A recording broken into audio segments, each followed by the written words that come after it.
الله أكبر الله أكبر الله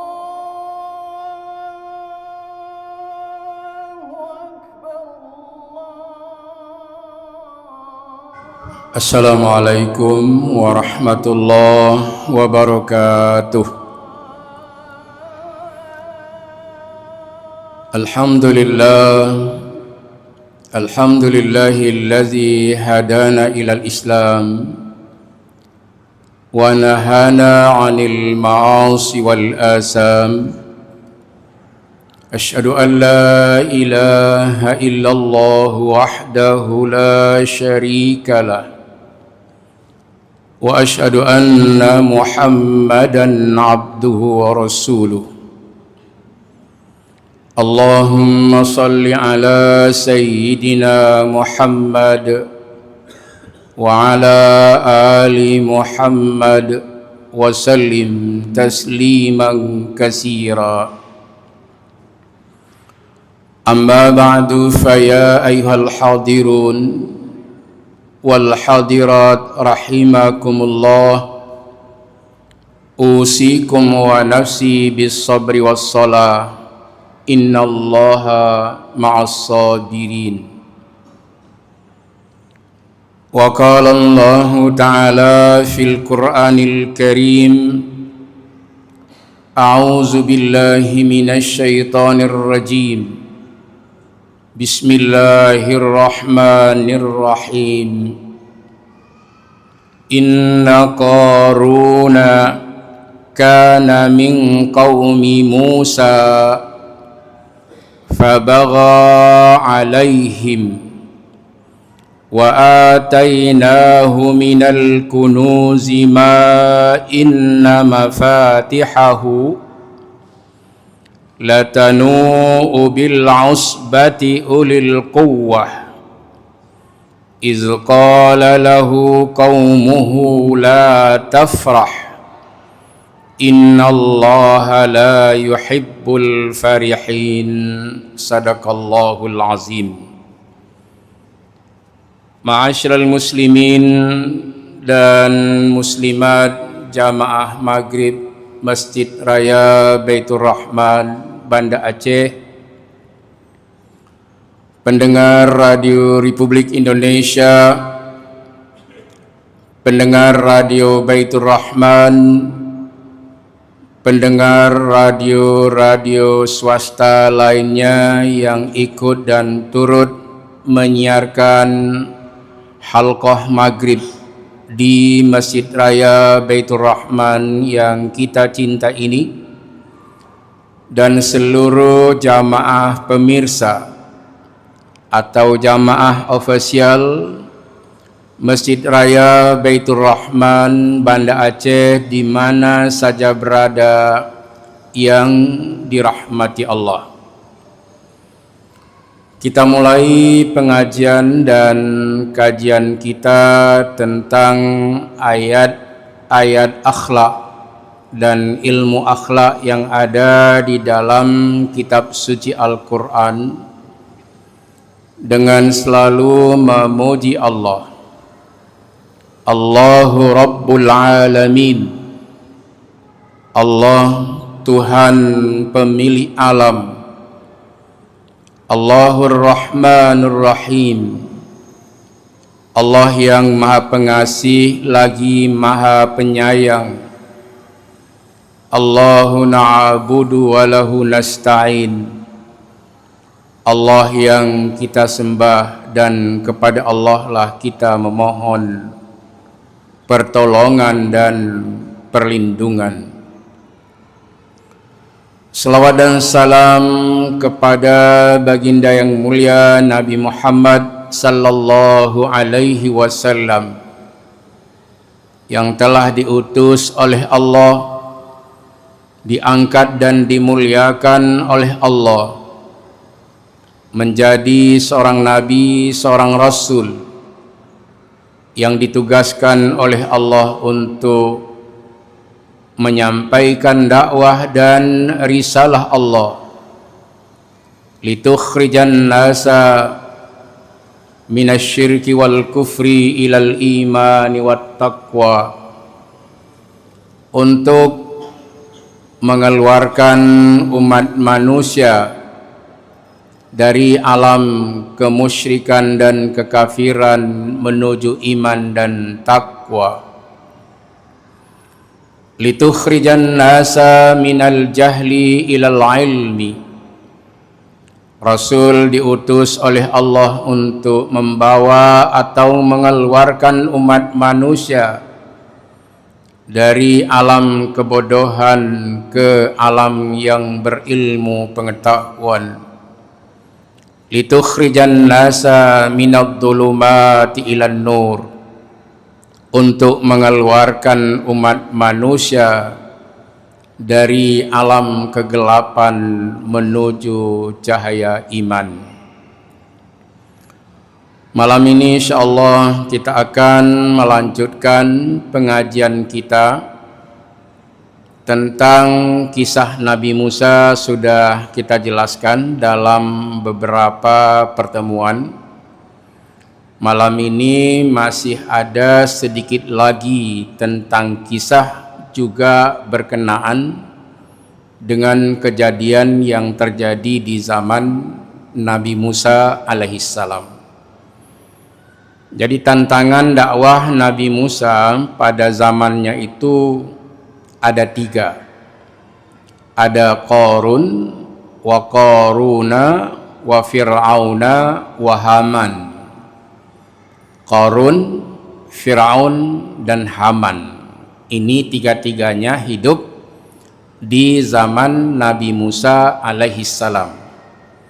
Bahkan Nabi Musa punya hubungan saudara dengan Qarun.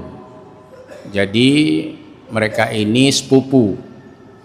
Nabi Musa itu anak dari Imran. Imran itu anak dari Qahis. Qarun anak dari Yashab. Yashab anak dari Qahis. Berarti satu kakek. Mereka ini sepupu. Jadi Nabi Musa dengan Qarun ada hubungan saudara. Karena kalau kita lihat di ayat nanti disebutkan inna Qaruna min qaumi Musa, bahwa Qarun itu dia adalah kaum dari Nabi Musa. Maksudnya di sini kaum, di sini umat, orang yang hidup di zaman Nabi Musa tetapi berbeda keimanan. Nah, jadi Qarun ini orang kaya tapi sombong. Fir'aun raja tapi sombong.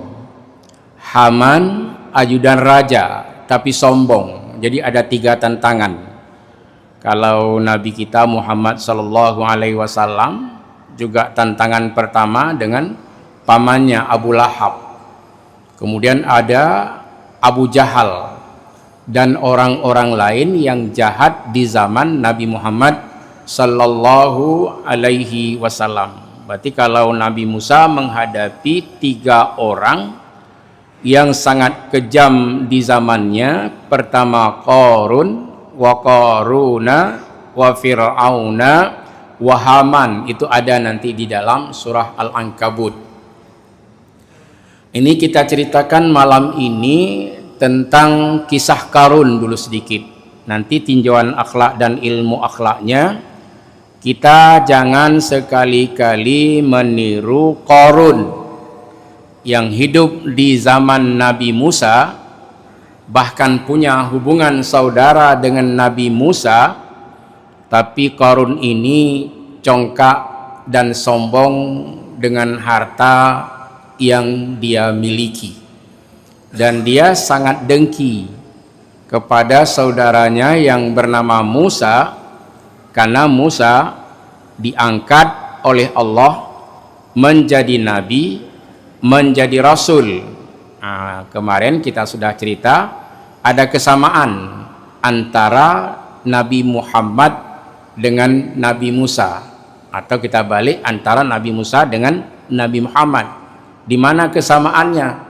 Sama-sama diangkat oleh Allah menjadi nabi dan rasul dalam usia 40 tahun. Nah, itu sama-sama Allah memuliakan kedua orang ini di usianya yang sudah sangat bijak. Allah mengangkat Nabi Musa menjadi nabi dan rasul dalam usia 40 tahun, dan Nabi kita Muhammad sallallahu alaihi wasallam diangkat oleh Allah menjadi nabi dan rasul dalam usia 40 tahun. Jadi kalau nikah berarti sebelum jadi nabi dan sebelum jadi rasul. Di sini Allah menceritakan inna qaruna min qaumi Musa fabagha alaihim, bahwa Qarun adalah orang yang hidup di zaman Nabi Musa, bahkan menjadi kaum dan umat dari Nabi Musa. Bedanya Nabi Musa, seorang nabi, seorang rasul, sangat santun dan berakhlak mulia, padahal Allah telah memberikan berbagai macam kelebihan kepada Nabi Musa alaihissalam, bahkan ada mukjizat dan fisiknya sangat kuat, tapi Musa alaihissalam orangnya sangat santun, orangnya sangat mulia, tutur katanya, bahasanya sangat bagus. Jadi dengan fisiknya yang kuat, dia senang menolong orang lain, seperti pernah menolong anak Nabiullah Syuaib alaihissalam ketika dia tidak sanggup untuk antri bersama dengan laki-laki yang ingin untuk memberikan minum kepada binatang ternak mereka atau kambing-kambing mereka. Nabi Musa merasa sayang dan hadir untuk menolong dua putri dari Nabiullah Syuaib alaihissalam, yang kemudian salah seorang dari mereka menjadi istri daripada Nabiullah Musa alaihissalam yang bernama Dzafura atau Safura dalam bahasa Arabnya. Mereka berdua ini adalah putri dari Nabi Syuaib alaihissalam, dan Nabi Syuaib memberikan kesempatan mana yang dipilih oleh Nabiullah Musa alaihissalam. Tantangan dakwah bagi Nabi Musa alaihissalam dengan ada tiga orang ini sama-sama congkak, yang satu congkak dengan hartanya yaitu Qarun, yang kedua Fir'aun congkak dengan jabatan dan kekuasaannya, dan Haman ajudan atau menteri kerajaan Fir'aun yang juga sangat congkak dan sangat sombong. Malam ini kita melihat hanya satu, Qarun dulu. Inna Qaruna kana min qaumi Musa fabagha alaihim. Sesungguhnya Qarun termasuk umat Nabi Musa, kaum Nabi Musa, tapi sikap Qarun fabagha alaihim, congkak sekali. Berarti orang yang paling congkak di Mesir dan yang paling kaya di zaman Nabi Musa alaihissalam adalah Qarun. Qarun dengan kekayaannya dia menjadi sombong. Berarti beda dengan Rabu malam kemarin kita menceritakan Nabi Daud dan Nabi Sulaiman orang yang paling kaya di zamannya, tapi Daud dan putranya Sulaiman orang yang paling taat di zamannya, sehingga Allah memuji Nabi Daud dan Nabi Sulaiman di dalam surat Shad ayat 16, wa wahabna li Dauda Sulaimana ni'mal abdu innahu awwab, dan kami menganugerahkan kepada Nabiullah Daud alaihissalam seorang putra yang bernama Sulaiman. Sulaiman sebaik-baik hamba dan dia sangat taat kepada Allah Subhanahu wa taala. Di sini Allah memuji Nabi Daud dan Sulaiman. abang dari Nabi Sulaiman tidak dipuji oleh Allah, yang bernama Absyalun, karena dia selalu dengki kepada adiknya yang menjadi nabi, menjadi rasul, yaitu Nabi Sulaiman alaihissalam. Dan Absyalun ini dia selalu tidak senang kepada ayahnya, seorang nabi, seorang rasul, dan dia tidak senang dengan kenabian dan kerasulan Nabi Sulaiman alaihissalam. Dia termasuk anak yang mendurhakai ayahnya. Nah, itu namanya Absyalun. Di zaman Nabi Musa Allah terangkan mengenai Qarun. Mengapa Qarun ini diberitahu oleh Allah? Karena Qarun orang yang hidup senang di negerinya. Di negeri mana? Di negeri Mesir. Nah, di kampung, di kota Nabi Musa alaihissalam. Jadi perjalanan Nabi Musa sudah kita terangkan beberapa minggu yang lalu. Nabi Musa ini lahir di Mesir, kemudian hijrah ke Madian, ke kota Nabi Syuaib, berkeluarga juga di Madian, kemudian balik lagi ke Mesir untuk berdakwah melawan kekejaman tiga orang ini, wa Qaruna wa Fir'auna wa Haman. Qarun, Fir'aun dan Haman. Nabi Musa datang berdakwah, tetapi tetap yang namanya orang sombong, orang congkak, tetap menampakkan kecongkakannya.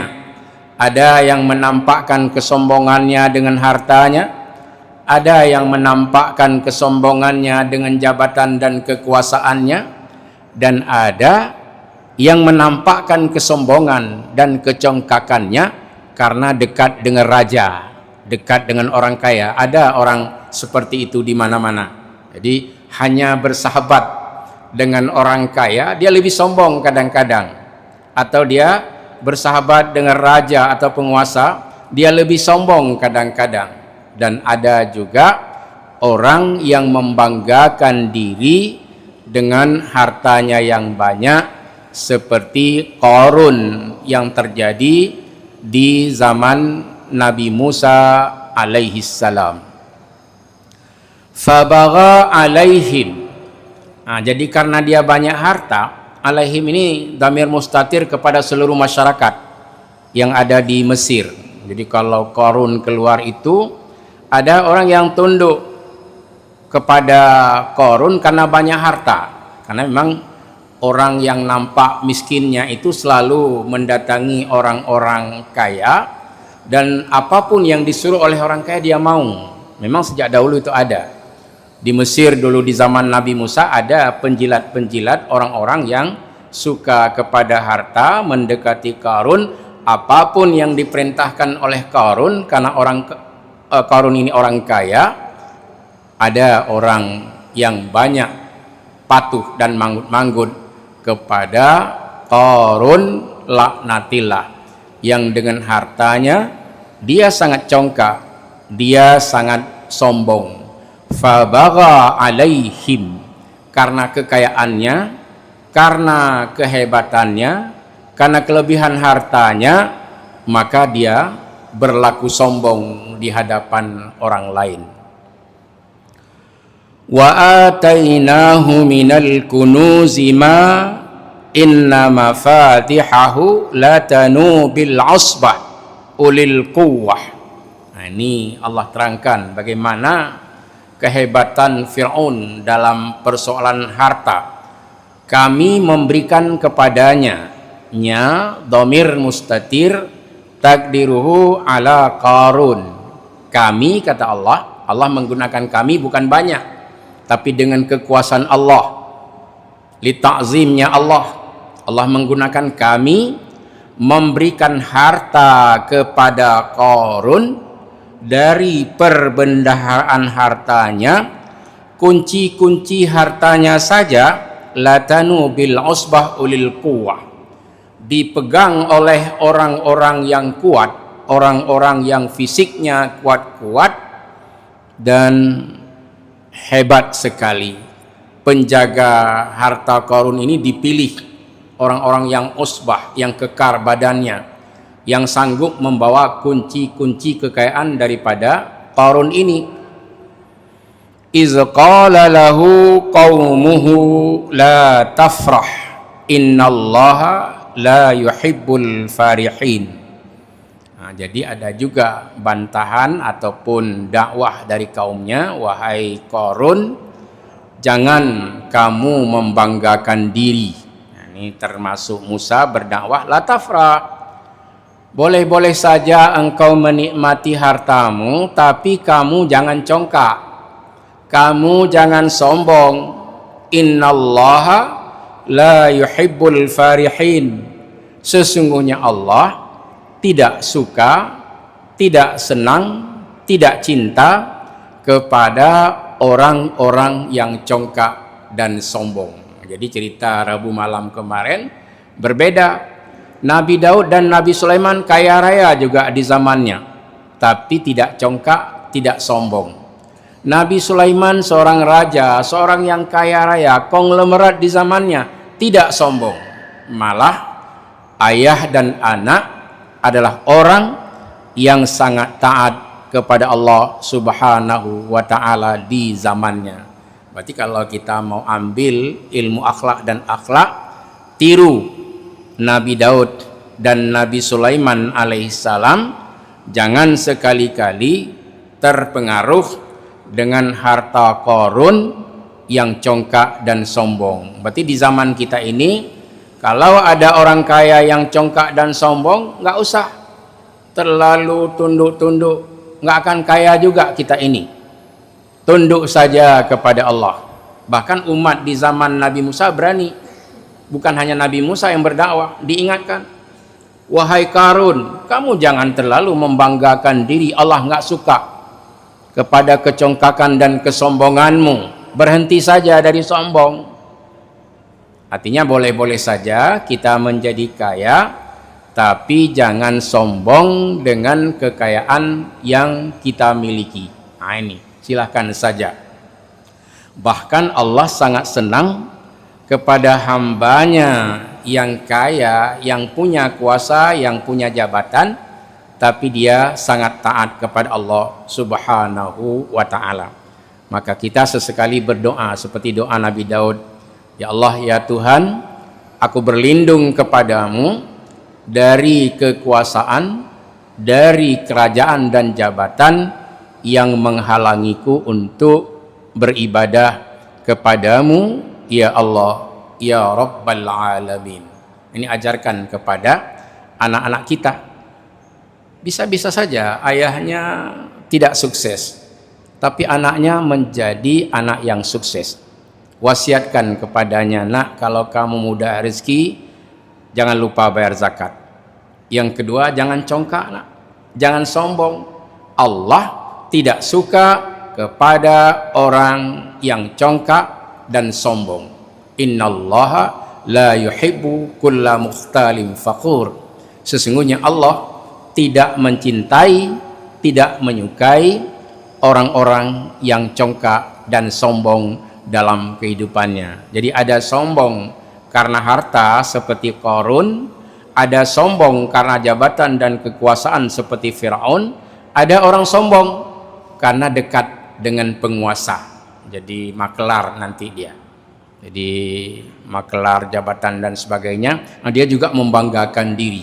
Kalau kamu mau dapat jabatan, store sekian, nanti kamu dapat. Nah, begitu. Itu kerja-kerjanya Haman seperti terjadi di zaman Nabi Musa. Itu adalah kawan dekat atau asprinya Firaun, namanya Haman. Maka kalau kita baca surah Al-Ankabut nanti, di sebelah kanan di atas sekali ada firman Allah, wa Qaruna wa Fir'auna wa Haman. Ada 3 orang yang sangat jahat di zaman Nabi Musa alaihissalam. Pertama Qarun, yang kedua Fir'aun, dan yang ketiga Haman. Tiga-tiganya jangan sekali-kali kita mengambil contoh. Tiga-tiganya akhlaknya nggak bisa pakai.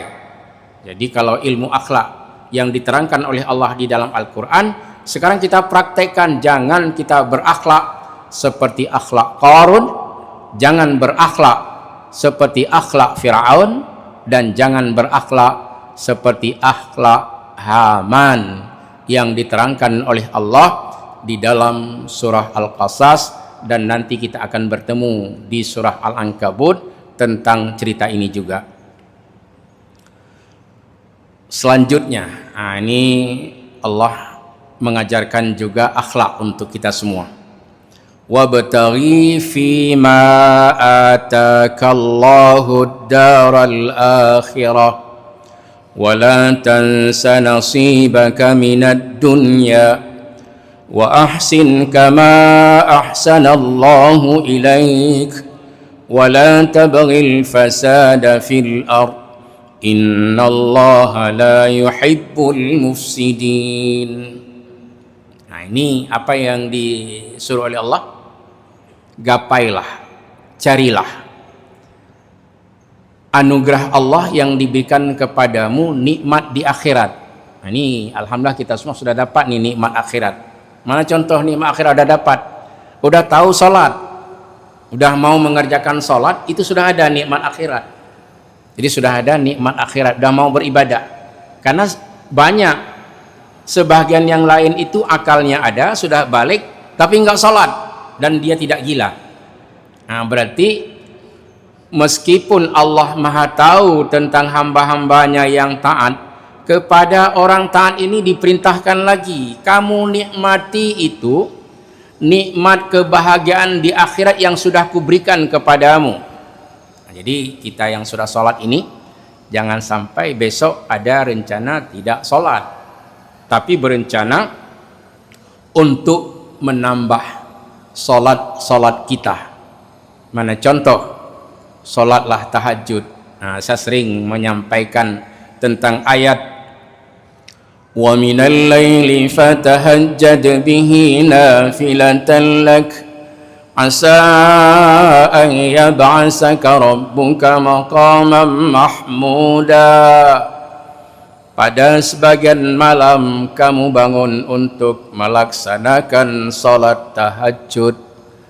Salat tahajud itu nafilatan lak, salat sunnat bagimu. Tetapi dengan salat sunnat itu asa an yab'asaka rabbuka maqaman mahmuda. Boleh jadi dengan kamu melaksanakan salat tahajud, kamu terangkat ke dalam posisi yang terpuji. Ini mohon maaf ya, ada seorang ulama ahli dalam ahkamul Quran, namanya Ibnu Arabi. Ada kitabnya 4 jilid. Apa beliau itu bilang? Kalau sekiranya dulu pernah meninggalkan sholat, kemudian dia tidak sanggup untuk mengqadha sholat, dia minta ampun kepada Allah, bangun tengah malam sholat tahajud, Allah ampuni dosa-dosanya, Allah terima taubatnya. Itu yang mengungkapkan adalah ulama besar Ibnu Arabi yang menghafal Al-Quran 750 ayat tentang ahkamul Quran, hukum-hukum yang ada di dalam Al-Quran. Beliau bisa menghafalnya dan berani berfatwa. Ada orang dulu pernah meninggalkan sholat, kemudian dia bertaubat kepada Allah dan dia hanya menambahnya dengan salat tahajud, maka Allah akan mengampuni dosa-dosanya. Ini sesuai dengan hadis Rasulullah, "Lau amiltumul khataya hatta tablughas samaa summa nadimtum lataballahu alaikum." Kalau sekiranya engkau hai manusia telah berbuat dosa sehingga langit yang biru itu telah penuh dengan dosa-dosamu, kemudian engkau menyesal, menangis dan bertaubat, kata Rasulullah, lataballahu alaikum, aku jamin bahwa taubatmu diterima oleh Allah subhanahu wa ta'ala. Iman, amal soleh serta taubat nyaleba syarat tamang syurga menyolam dunia jumat ibadat ura akhirat asa syurga. Allahu Allah, Allahu Rabbun, Allah Ghafurun, peampun desa dalam syurga. Kamu himpun bener peampun segala desa. Nah, itu maknanya. Jadi kalau kita mau kembali kepada Allah Subhanahu wa taala, bukan hanya sibuk dengan urusan dunia, tapi akhirat juga kita pentingkan. Atau sebaliknya, Allah memberi peluang, hai hambaku, kamu jangan hanya menggapai kenikmatan akhirat saja, wala tansa nasibaka minad dunya, dan jangan kamu lupakan tentang nikmat-nikmat dunia. Berarti kalau ada nikmat dunia yang baik, yang halal, silahkan cari sebanyak-banyaknya, tapi jangan karena mencari harta sebanyak-banyaknya lalai beribadah kepada Allah Subhanahu wa taala, karena semua kita nanti akan kembali kepada Allah Subhanahu wa taala. Mandum getanya tawaba Allah telat ngan bagahan soeng kira munyong hai jawaba Allah hana yang bantah hana mudawa. Jadi semua pasrah.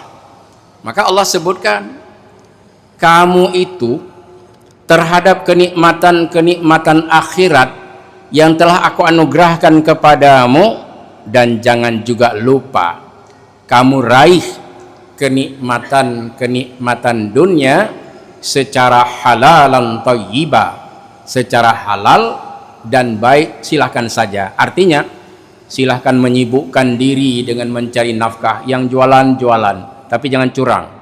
Yang kerja, silahkan kerja, tapi jangan lupa ibadah kepada Allah Subhanahu wa ta'ala. Inilah akhlak yang diajarkan oleh Allah. Allah beri peluang, hai hambaku, kamu sudah termasuk orang baik ini, tapi jangan sampai kamu lupa untuk mencari kesenangan-kesenangan di dunia. Selanjutnya, wa ahsin kama ahsanallahu ilaika, dan berbuat baiklah kamu kepada orang yang telah berbuat baik kepadamu. Nah, ini istilahnya boleh balas jasa, boleh. Jadi seseorang mungkin dia dulu pernah susah hidupnya, dibantu oleh seseorang, kemudian dia menjadi sukses. Nah, boleh dia menganggap orang yang membantunya sebagai bapak angkatnya atau ibu angkatnya, karena orang ini sudah membebaskan seseorang dari kemudaratan hidupnya. Maka ternyata itu kalau kita teliti, kita buat penelitian, orang-orang yang dulu susah, siapa yang dia ingat? Orang yang memberikan uang kepadanya waktu dia susah. Sedangkan saudara-saudaranya yang nampak sombong, yang nampak angkuh, dilupakan. Ini memang sifat daripada manusia, akhlak daripada manusia. Yang disuruh oleh Allah, kamu balas itu. Kebaikan-kebaikan orang kamu balas. Tapi yang paling hebat lagi, orang yang sanggup membalas kejahatan orang dengan kebaikannya. Ini jarang, ya kan? Ini sangat sulit. Tapi yang sulit inilah yang sangat besar pahalanya. Jadi kalau kita sanggup membalas kejahatan orang dengan kebaikan kita, itu nomor wahid dalam berakhlak. Itu nomor satu di dalam dia memiliki akhlak dan etika dalam hidup dan kehidupannya. Maka balas, nah, jadi balas jasa itu dibenarkan di dalam agama. Seseorang, kita dulu begini ya, saya pernah ingat, misalnya orang kampung ada datang minta bantuan, ini misal dia minta pinjam uang misal 50.000, lalu kita bilang tidak usah dibayar, ambil saja, ini sedekah. dia nanti datang, kebetulan dia tukang sayur, ya kan? Tidak membalas dengan uang, dia bawa sayur yang harga juga kalau kita hitung-hitung sama. Ini dibenarkan di dalam agama. Ini dibenarkan di dalam agama. Berarti dia berutang budi. Dengan apa dia bisa membalasnya? Dia sudah tahu kalau dibalas dengan uang, orang yang memberikannya dia sudah menganggap sedekah, dia juga bersedekah. Padahal kalau dia jual juga ada uang sampai dengan 50.000. Bolehkah hal ini dilakukan? Menurut Al-Quran boleh-boleh saja. Wa ahsin kama ahsanallahu ilaika, dan berbuat baiklah kamu kepada orang yang telah berbuat baik kepadamu, dan Allah juga telah menyayangimu. Wala tabghil fasada fil ardi innallaha la yuhibbul mufsidin, dan jangan kamu membuat kerusakan di muka bumi, sesungguhnya Allah tidak mencintai orang-orang yang membuat kerusakan. Sedikit saya jelaskan, kerusakan ini bukan hanya naruh-naruh atau merusak jalan dan sebagainya. Tidak salat itu merusak bumi, karena negeri menjadi kuat dikarenakan banyaknya orang-orang yang beriman kepada Allah, dan negeri akan cepat hancur apabila orang-orang yang membuat kerusakan di muka bumi semakin hari semakin bertambah banyak. Semoga ada manfaatnya. Amin ya mujibas sailin. Hadanallahu wa iyyakum ajma'in. Wassalamualaikum warahmatullahi wabarakatuh. يا ربنا لك الحمد كما ينبغي لجلال وجهك الكريم وعظيم سلطانك. اللهم صل على سيدنا محمد وعلى آله وصحبه أجمعين. اللهم